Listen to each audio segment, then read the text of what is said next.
pour les 4e, 3e, nous avons des classes plus d'orientation. Ces jeunes ont pour objectif de trouver un apprentissage ou une orientation après la 3e.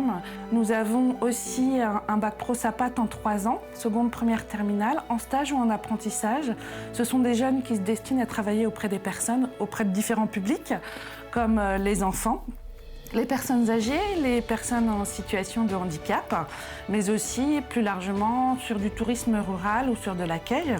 Et nous avons aussi une 3e formation, le CAP AEPE, accompagnant éducatif petite enfance pour adultes. Donc ça, c'est une formation qui prépare à des métiers comme les métiers d'ASEM, assistant maternel dans les écoles, mais aussi d'animateur auprès de la petite enfance.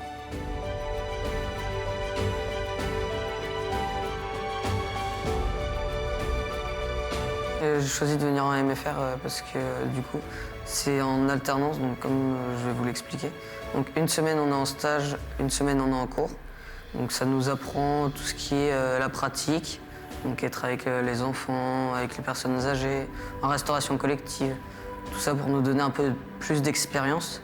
Comme ça, à la fin de notre formation, on aura déjà un statut, de l'expérience, voire peut-être un métier. Donc, en filière SAPRAT, on apprend tout ce qui est les besoins. Donc, on sait que les besoins pour les personnes âgées, vu qu'ils sont de moins en moins autonomes, on les accompagne dans leur vie. Donc, j'ai appris à avoir plus d'autonomie, plus de liberté, parce que les moniteurs ils nous font de plus en plus confiance.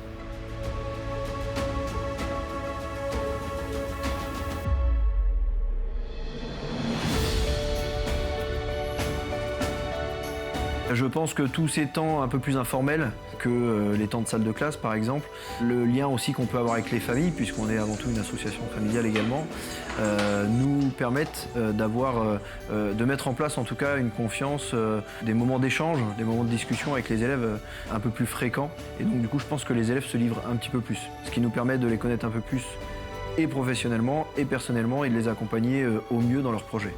Alors de façon globale, sur toutes les formations, on est sur une alternance, voilà, une semaine, à quelques exceptions près. En fonction des formations, sur la 4e, 3e, on va être sur des formations, des stages d'orientation. Donc ça peut aller du commerce en passant par l'artisanat, le service à la personne, etc. Donc tous les domaines sont possibles.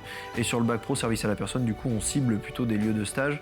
Mais en gros, un jeune fait à peu près 3 stages par an, ce qui correspond à peu près à 15 à 20 semaines de stage dans l'année. Et on réalise une visite de stage par stage.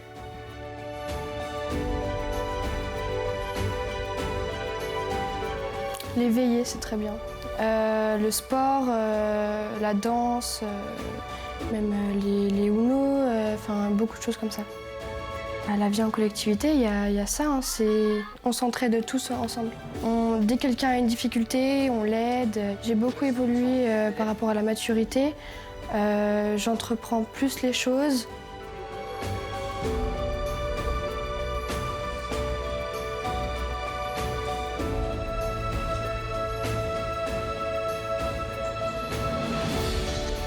Quand j'ai inscrit ma fille, je ne savais pas trop ce que j'allais faire, mais voilà, j'avais envie de m'investir, de pouvoir m'engager dans une association, et voilà.